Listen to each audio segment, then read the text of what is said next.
ఏది అయినా ట్రై చెయ్యి ఆచి చికెన్ మసాలా. ఆచి చికెన్ మసాలా. వైసీపీ అధినేత జగన్ పై సంచలన ఆరోపణలు చేశారు ఏపీసీసీ చీఫ్ వైఎస్ షర్మిల. అన్న అనే పదానికి కలంకం జగన్ అని విమర్శించారు. ఇలాంటి అన్న ఉంటే ఇక శత్రువులు వేరే ఎవరూ అవసరం లేదన్నారు.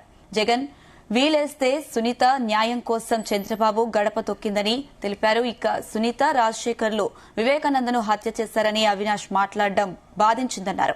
సొంత మీడియా ఉందని అహంకారపు మాటలు మాట్లాడుతున్నారని మండిపడ్డారు. వివేకానంద రెడ్డిని ఇంత దారుణంగా మీకు మీడియా ఉంది కదా అని మాట్లాడడం అన్యాయం అని మీకు అనిపించడం లేదా?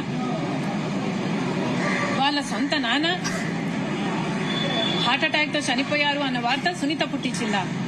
సాక్షి పుట్టించలేదా? మీకు పాత్ర లేదా? అవినాష్ కాదా అక్కడ ఉన్నది లోకల్ గా? సునీత వివేకానంద రెడ్డిని చంపింది సునీత భర్తనా? మీకు తెలియదా ఎవరు చంపారు? అసలు ఇలాంటి అన్న ఉంటే ఇక శత్రువులు అనవసరం. అన్న అన్న పదానికి కలంకం ఈరోజు జగన్మోహన్ రెడ్డి గారు. ఇంతకంటే మీకేం చెప్పలేం.